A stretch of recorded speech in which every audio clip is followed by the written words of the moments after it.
राधे राधे। जय श्री कृष्णा। कार्तिक मास की कथा, अध्याय 17वां और 18वां।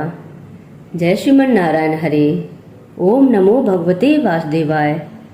सूत जी बोले, हे मुनिगणों, एक बार श्री नारद जी ने समस्त वेदों के ज्ञाता व्यास जी से पूछा, हे व्यास जी, ब्रह्मचारी, गृहस्थ, वानरस्थी, वानप्रस्थी और सन्यासी, इन चारों आश्रम में से गृहस्थ आश्रम क्यों ही श्रेष्ठ है? इस संबंध में जानने की मेरी प्रबल इच्छा है।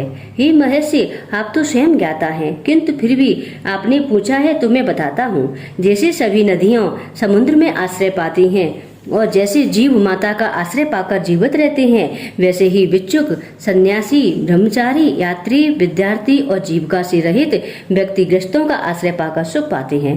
इस संबंध में मैं एक प्राचीन कथा सुनाता हूँ। प्राचीन काल में उत्तानपाद नामक एक राजा था, जिसका उत्तम नाम का एक पुत्र था, जो बड़ा ही बलवान किंतु मदिरापान का व्यसनी था। उसकी स्त्री का नाम बहुला था। राजा के पुत्र का नाम उत्तम था। राजा उत्तम अपनी पत्नी बहुला से अत्यधिक प्रेम करता था। एक बार राजा उत्तम ने वेश्या का नृत्य देखते हुए मदिरापान किया और अपनी पत्नी से भी मदिरा पीने की जिद करने लगा, किंतु उसकी पत्नी ने ऐसा करने से मना कर दिया। इस पर राजा उत्तम ने क्रोधित होकर उसको त्याग दिया और वन में छुड़वा दिया। किंतु जब वह मदिरा के प्रभाव से मुक्त हुआ तो उसे अपने किए पर बड़ा पछतावा हुआ। किंतु अब रानी का वियोग सहने के अतिरिक्त और क्या किया जा सकता है?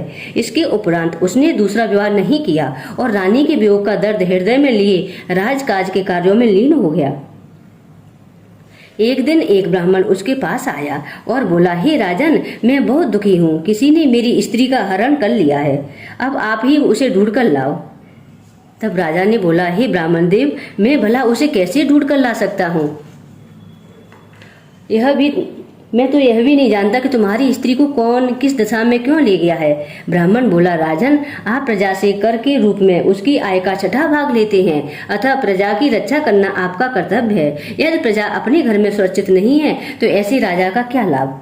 राजन, हमारे राजा होने के कारण आपका कर्तव्य बनता है कि आप मेरी पत्नी को खोजकर मुझे दें। किंतु विप्रवर, मैंने तुम्हारी पत्नी को कभी देखा तो नहीं कि वह कैसे स्वभाव अथवा कैसे रूप रंग की है। आश्चर्य से राजा ने कहा। तब ब्राह्मण ने बताया कि हे राजन, वह कठोर वचन बोलने वाली है, कर्कश स्वभाव की है तथा कुरूपा है। मैं उसकी निंदा नहीं कर रहा, बल्कि उसकी पहचान बता रहा हूँ, क्योंकि वह जैसी भी है मेरी अर्धांगिनी है। तब तो राजा का आश्चर्य और भी अधिक बढ़ गया। उसने कहा, हे ब्राह्मण देव, जब तुम्हारी स्त्री ऐसी कुरूपा और कठोर स्वभाव वाली है तो क्यों तुम उसे दोबारा पाना चाहते हो? देव योग से उससे तुम्हें छुटकारा मिल गया है। अब कोई सुंदर और सुहासिनी स्त्री से विवाह कर लो। नहीं राजन, ब्राह्मण ने कहा, मेरी स्त्री मेरे धर्म और कर्म की अर्धांगिनी है और उसकी रक्षा करना मेरा परम धर्म है। जो पुरुष अपनी स्त्री की रक्षा नहीं करता उसका वंश बिगड़ जाता है। जो व्यक्ति अपनी धर्म पत्नी को उचित सुख और सहयोग नहीं देता, उसके पितर अपने लोक से गिरकर नरक लोक को चले जाते हैं। ब्राह्मण के ऐसे वचन सुनकर विवश हो राजा ने स्वयं ही उसकी पत्नी को खोजने का निर्णय लिया और ब्राह्मण को आश्वासन देकर विदा करने के पश्चात रथ पर सवार होकर चल पड़ा। वह बारी बारी से चारों दिशाओं में उस ब्राह्मणी को खोजने लगा। तत्पश्चात वह एक वन में पहुंचा, जहां उसने एक आश्रम देखा। आश्रम में जाकर राजा ने आसन पर एक ऋषि को बैठे देखा। वह उसके समीप जा पहुंचा। ऋषि ने भी राजा को देखा, मगर आश्चर्य के राजा को देखकर भी ऋषि ने उनसे किसी भी प्रकार का आदर सत्कार का उपक्रम न किया। उसके मनोभावों को समझकर त्रिकाल यज्ञ ऋषि बोले, मैं जानता हूँ कि तुम राजा उत्तानपाद के पुत्र हो, मगर यहाँ किस कारण आए हो? आश्चर्य से राजा ने कहा, हे मामुनि, एक ब्राह्मण के घर में कोई उसकी स्त्री का हरण करके ले गया है। मैं उसी की खोज में निकला हूँ, मगर आपने न तो मुझे अर्घ ही दिया और न ही किसी प्रकार का आदर सत्कार किया। इसका क्या कारण है? हे राजन, ऋषि बोले, तुम अर्घ के योग्य होते हुए भी इस समय उसके पात्र नहीं हो, क्योंकि तुमने अपनी निरपराध स्त्री का त्याग किया है। यदि स्त्री का धर्म पति की तन मन से सेवा और उसकी आज्ञाओं आज्ञाओं का पालन करना है तो पति का भी कर्तव्य है कि वह उसका यथोचित सम्मान करे। जहाँ स्त्रियों का मान होता है वहाँ देवताओं का वास होता है। कहा भी गया है, यत्र पूजते नारी तत्र बसती देवो। हे राजन, इसके विपरीत जहाँ नारी का अपमान होता है वहाँ कभी सुख शांति नहीं रह सकती। इतना सुनकर राजा का सिर लज्जा से झुक गया। तत्पश्चात वह बोला, भगवान, आपने मेरी आंखें खोल दी, अब कृपा कर मुझे मार्गदर्शन करें। अपने से पहले मैं उस ब्राह्मण के लिए चिंतित हूँ। आप कृपा कर यह बताएं कि उस ब्राह्मण की स्त्री को कौन हर ले गया और क्यों हर ले गया है, इस समय वह कहाँ है और किस दशा में है। तब ऋषि ने ध्यान लगाकर बताया, हे राजन, आदिति का बालक नामक राक्षस पुत्र उस ब्राह्मणी को हर कर ले गया है। उसने उसे उत्पलावर्त वन में रखा हुआ है। अब तुम उसे ढूंढकर ब्राह्मण से उसका संयोग कराओ। यह सुनकर राजा ने उन्हें प्रणाम किया और रथ पर सवार होकर उत्पलावर्त वन में जा पहुंचा। वन में उसकी दृष्टि एक स्त्री पर पड़ी जो एक वृक्ष के नीचे बैठी बेल पत्र खा रही थी। बेल फल खा रही थी। उसका रंग, रूप और नयन नक्श ठीक वैसे ही थे जैसे ब्राह्मण ने बताए थे। अतः उसे देखते ही राजा ने पहचान लिया कि यही उस ब्राह्मण की स्त्री है। उसके निकट जाकर अपनी शंका के समाधान को हेतु राजा ने पूछा, हे कल्याणी, तुम कौन हो और इस वन में क्यों आई हो? हे राजन, मैं अतरात्रि की पुत्री और विलास पुत्र की पत्नी हूँ। मैं अपने घर में सो रही थी कि बालक नामक एक राक्षस ने मेरा हरण कर लिया और यहाँ बलाक नामक राक्षस ने मेरा हरण कर लिया और यहाँ ले आया है। यहाँ लाने के बाद न तो मुझे किसी प्रकार का कष्ट दिया और न ही मेरा सत्युष्ट नष्ट करने की चेष्टा की है। इतना होने पर भी हे राजन, मैं अपने पति के वियोग के कारण बहुत दुखी हूँ। तब राजा ने पूछा, हे ब्राह्मणी, वह राक्षस कहाँ है? ब्राह्मणी ने बता दिया कि वह कहाँ है। राजा उस स्थान पर पहुंचा तो उसे देखते ही राक्षस उसके चरणों में गिर पड़ा और बोला, राजन, कहिए मेरे लिए क्या आज्ञा है? तब राजा तनिक क्रोध दर्शाते हुए बोले, अरे दुष्ट निशाचर, तू उस ब्राह्मणी का हरण करके क्यों लाया? क्या तू उसके साथ विवाह करना चाहता है? वह तो अत्यंत कुरूप है। यदि तू उसे खाने की इच्छा से लाया है तो भी बता। राजन, मेरे घर में अनेक रूपवती अप्सराएं हैं। उनके अतिरिक्त मैंने कभी किसी स्त्री से भोग की इच्छा नहीं की और न ही मैं मांस भक्षण करता हूँ। मैं तो इस योनि में पूर्व जन्म के पापों का प्रायश्चित कर रहा हूँ। इस ब्राह्मणी के हरण का कारण यह है कि इसका पति राक्षसों को मारने का मंत्र जानता है। जब हम यज्ञ का अन्न ग्रहण करने जाते हैं तो वह हमें भगा देता है, क्योंकि अधिकांश यज्ञों का आचार्य वही बनता है। इसी कारण उसे दुखी करने के उद्देश्य से मैं उसकी पत्नी का हरण कर लाया हूँ, क्योंकि शास्त्रों के नियम अनुसार स्त्री के बिना पुरुष का कोई भी धार्मिक कर्म करने का अधिकार नहीं है। इसलिए अब वह यज्ञों में आचार्य नहीं बनता। राक्षस की बातें सुनकर राजा को लगा कि पत्नी के संदर्भ में फरोश रूप से वह भी उसकी निंदा कर रहा है। मुनि ने भी स्त्री के त्याग के कारण ही मुझे योग्य नहीं माना। राजा को विचार मग्न देखकर राक्षस पुनः बोला, हे राजन, मैं आपकी प्रत्येक आज्ञा का पालन करूंगा। आप आज्ञा दें, मैं क्या करूं? तब राजा ने आज्ञा दी कि तुम उस ब्राह्मणी को उसके घर पहुंचा दो और फिर जब भी मैं तुम्हें याद करूं तुम मेरे पास आ जाना।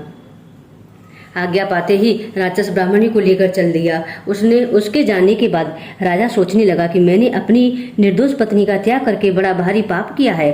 अब मैं ऐसा क्या कर्म करूं जिससे इस पाप की निवृत्ति हो जाए। तब मन में विचार विमर्श कर राजा पुनः उसी मुनि के आश्रम में पहुंचा और उससे अपने मन की बात कही। मुनि ने कहा, हे राजन, पुरुष के लिए स्त्री धर्म, अर्थ, काम और मोक्ष की देने वाली है। इतना ही नहीं, स्त्री के बिना लोक अथवा परलोक में कहीं भी सुख की प्राप्ति नहीं होती। स्त्री भले ही कुरूपा, रोगी, मूर्ख, दरिद्री अथवा बुरे स्वभाव की क्यों न हो, पुरुष को उसका सम्मान करना ही चाहिए। हे महाराज, पत्नी को त्यागने का यह अपराध तो अब मुझसे हो गया है, किंतु अब आगे का मार्ग बताएं कि इस पाप का प्रायश्चित कैसे करूं और मैं क्या करूं?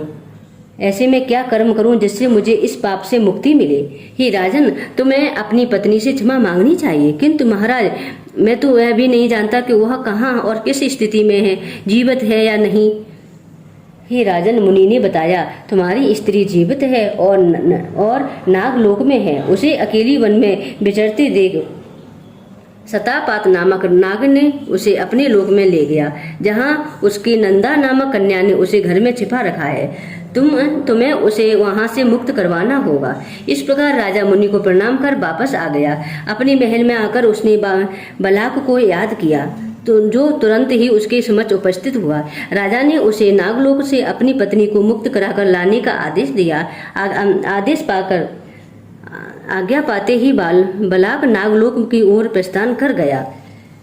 तभी अपनी पत्नी को पाकर ब्राह्मण भी राजा को धन्यवाद देने आया। अपनी पत्नी को पाकर वह अत्यधिक प्रसन्न था। तभी बलाक उसकी पत्नी को भी नागलोक से ले आया, जिसे पाकर राजा अत्यधिक प्रसन्न हुआ।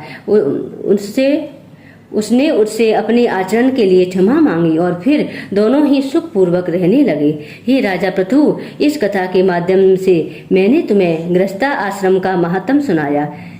अब यदि कुछ और सुनने की इच्छा हो सो कहो। 17वां अध्याय संपूर्ण। श्रीमन्नारायण नारायण हरे हरे, तेरी लीला सबसे न्यारी न्यारी। हरे हरे भजमन नारायण नारायण हरे हरे, श्रीमन्नारायण नारायण हरे हरे। 18वां अध्याय। नारद जी की बात सुनकर राजा पृथु ने हाथ जोड़कर विनम्रता पूर्वक कहा, हे महर्षि, अब भगवान की पूजा का महत्व कहिए। तब नारद जी बोले, हे महाराज पृथु, भगवान की पूजा किसी भी भाव से की जाए वह सदा फलदायी होती है। यदि कोई मनोविनोद में भी भगवान का भजन करता है तो उसे भी परम पद की प्राप्ति होती है। फिर श्रद्धा युक्त होकर भगवत भजन करने वाले की गति क्या कहूँ, इसका तो वर्णन ही नहीं किया जा सकता। इस संबंध में मैं तुम्हें अति प्राचीन एक कथा सुनाता हूँ।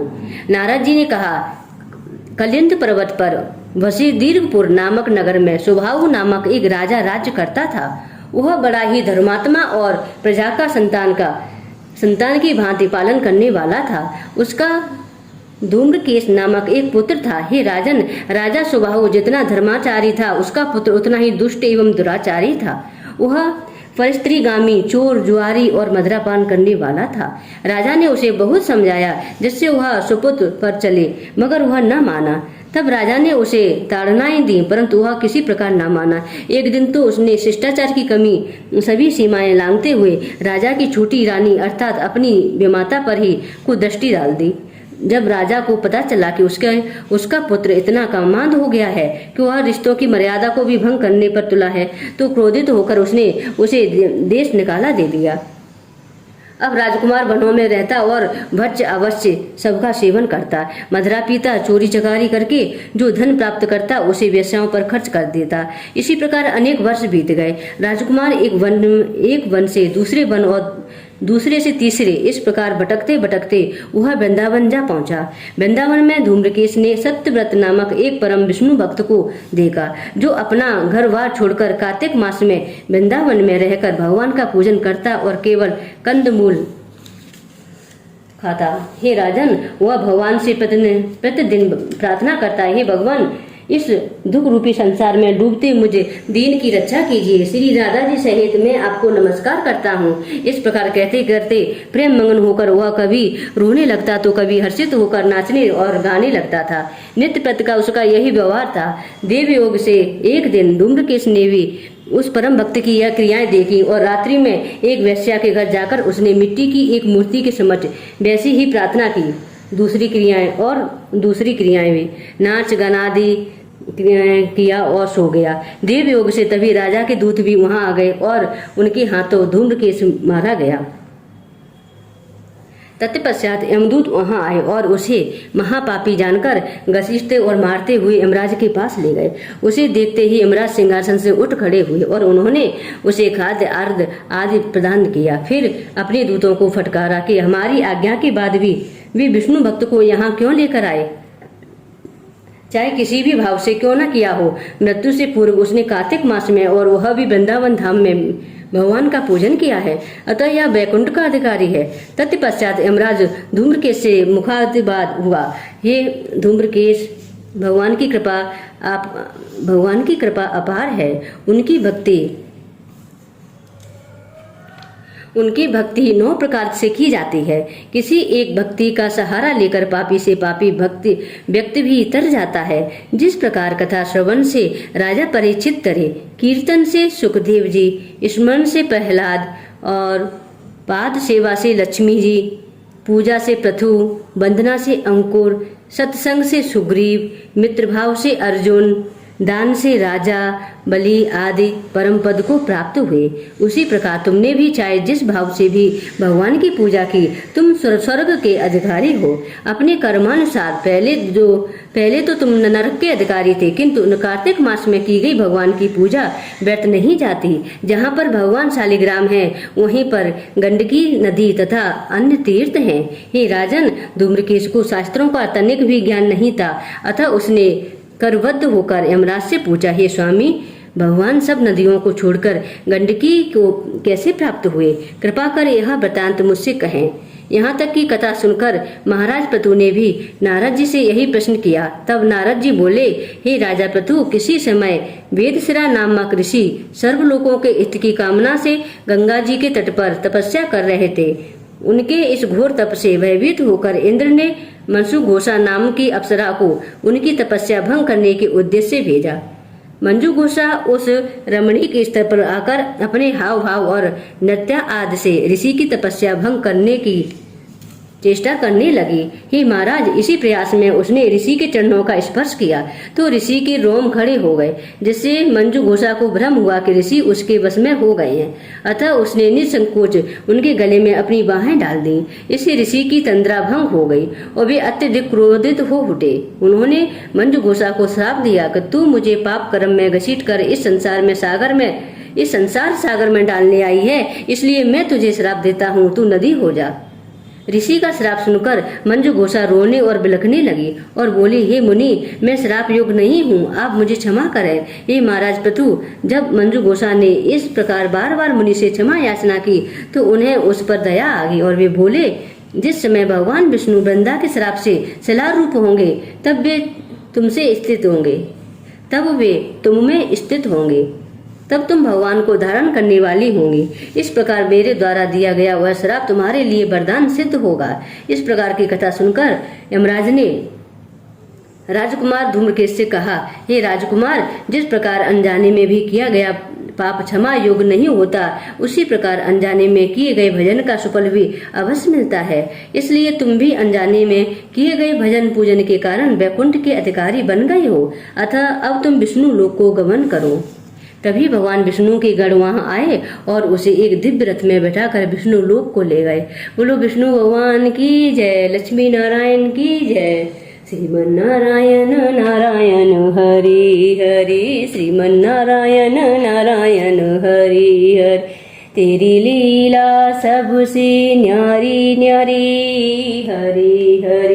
भजमन नारायण नारायण हरि हरि, श्रीमन नारायण नारायण हरि हरि। भजमन नारायण नारायण हरि हरि।